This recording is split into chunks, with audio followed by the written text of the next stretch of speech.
How is everybody doing today? Thank you. You're far too kind. How you doing, Kev, man? How you doing on this new year, new episode, new podcast, new us, new them? I think I'm feeling just like everybody else. You always get that nice burst of energy at the beginning of the year. You know, how are we going to be at the end of the year? Second half of the year?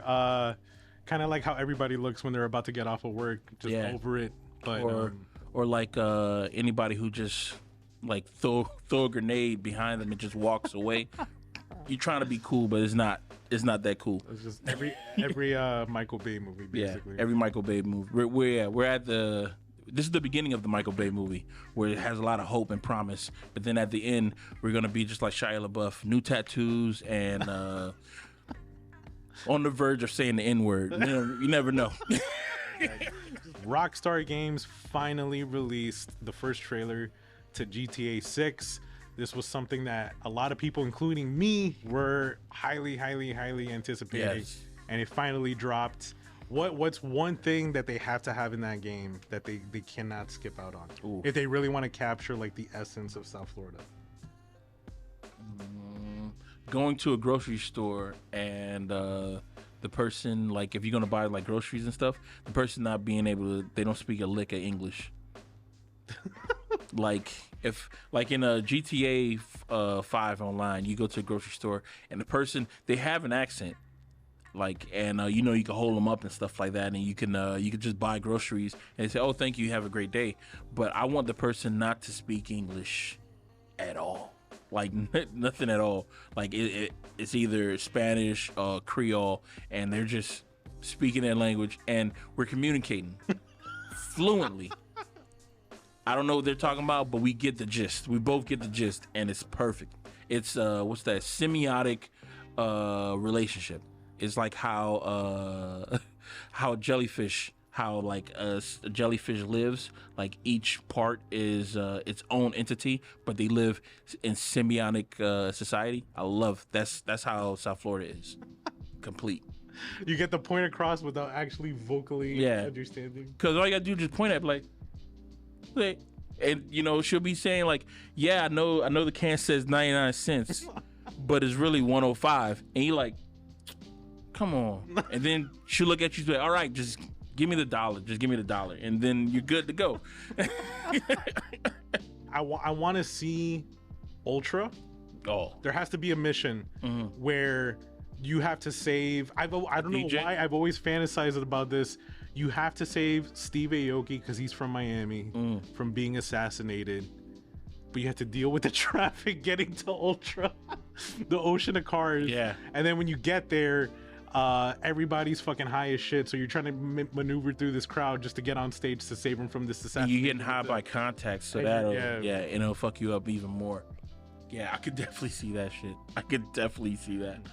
Last night, I went to the movies to watch The Iron Claw, which is a story about the true story about the Von Erich brothers, who were a family of wrestlers. Their father was a wrestler, passed it down to them, and it's a beautiful movie. I thought the execution of the film was really good. The story is plagued with tragedy, so you know something bad happens to the father and each of the brothers except for one. You know, the story's told from his perspective.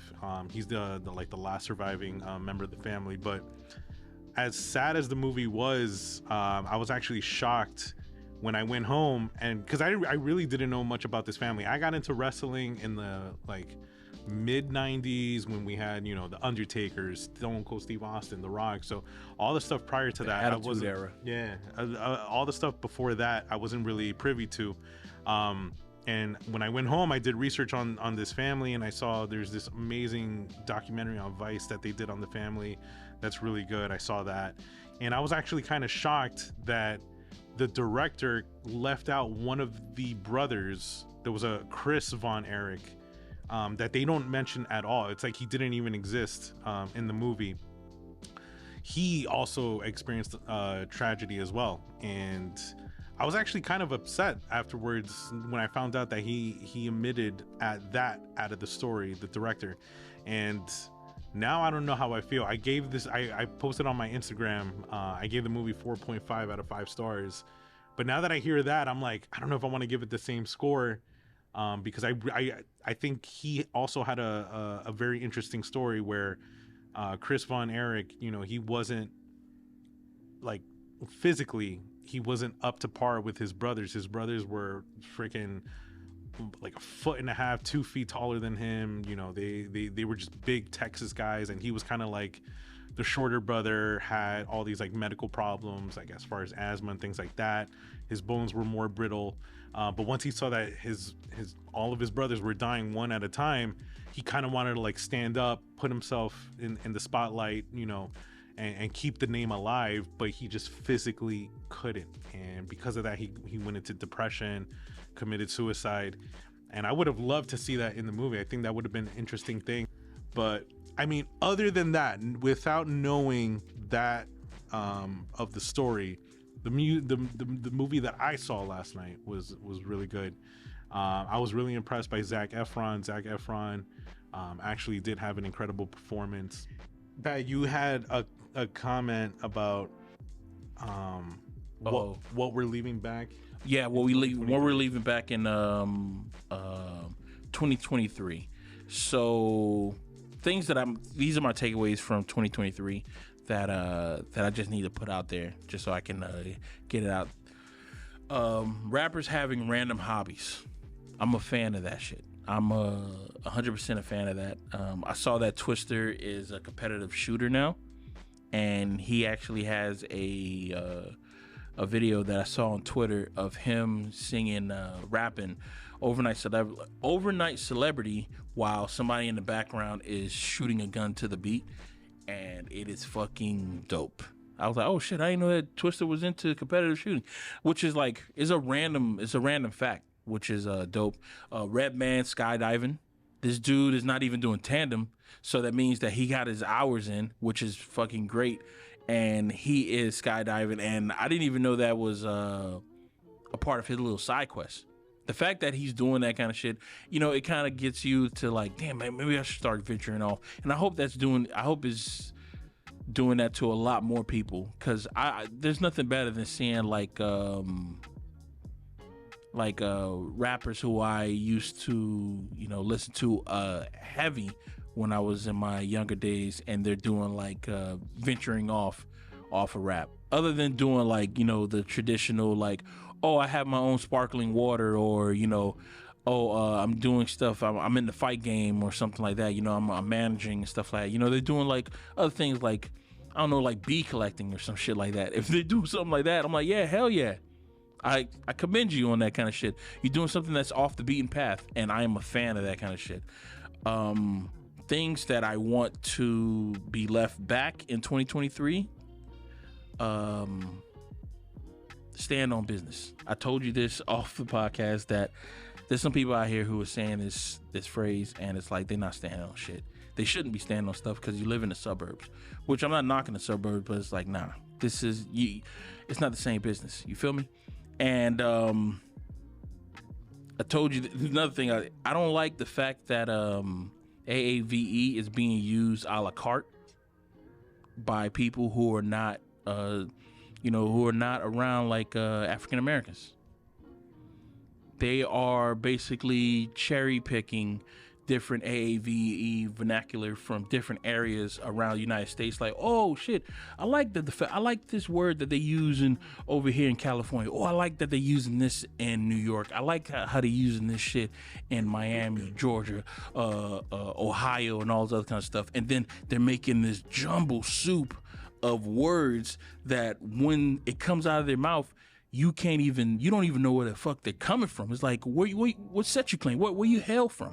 And they're just saying stuff like cuz, nephew, what's something that they say in New York? Well, do you think it has something to do with social media? Because oh yes, guaranteed. Back then, when we didn't have social media, every region spoke the same because that's all they could see, hear, taste, touch. Mm-hmm. But now that everything is on this device, it's whatever's said here, that's all we see. So it's like, this is where we learn from. That's why, no matter where you're from the East Coast, the West Coast, the South, everyone says cap. Yeah. Everybody says Everybody say cap. it doesn't matter where you're from. Everybody uses that because that's what they see on TikTok. And it's easy to say. And like cap is easy to say. There's like it's to the point that it's no longer regional because it's just a U.S. thing. And even shit that's from the U.S. Like I'm seeing people from cap is being used all over the fucking world. Yeah. I guarantee it that people from I'm about to say Britain. Yeah, that is the name of the place. Britain is saying cap over there and shit like that, which is I guess it's a dude, every time I hear people say on God, it seems like it's a fucking struggle. Like, to be honest, I seriously believe that people need to stand in front of a mirror and just practice these things. Like, you don't, when you were first learning how to do the jerk, you didn't just like look at somebody doing it and then just go out to a club or to a party and just like, yo, let me just fuck this shit up. And you just did it. No, you did it in front of a mirror. You know, you clear some room in your goddamn your room so you can do some activities, and then you practice a little bit. People are just not practicing; they're just throwing out these words and just see how you look. Just look in front of a mirror and look how just look at yourself, and just say these words. Say cop. Look at me. I'm a fucking foreigner right now. That's why I don't even say these words because I'm like, nah, this is for the younger generation. This is not for me. But just say it, like. Stand on business. If it doesn't even flow out of your mouth right, don't say it. On God, nah. Ugh. I don't know. I saw a bunch of TikToks of people in Asia like doing the Crip walk.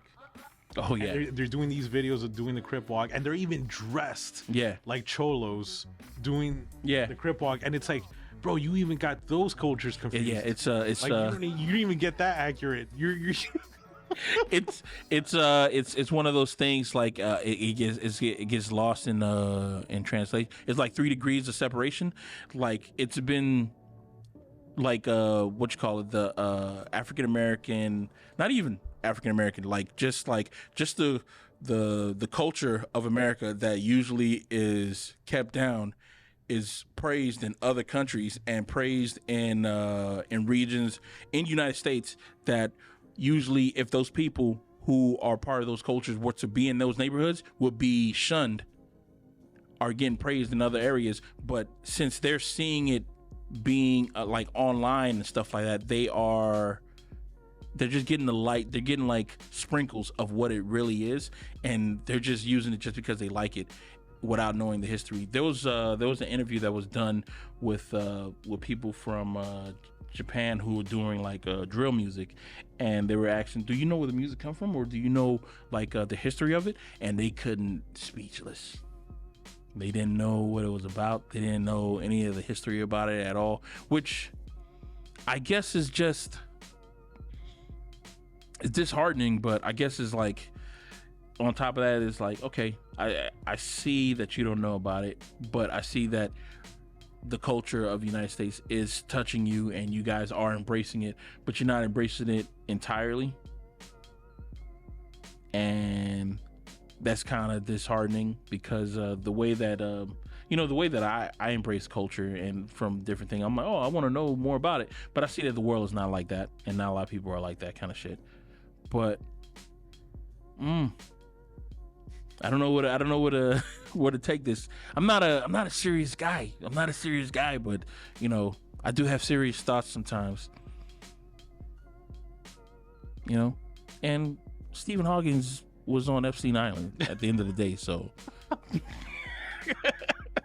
so what are you gonna do, bro? Like, dude, it's just crazy to me because this guy can't move his fucking limbs. And he was on that island doing what? You just watching?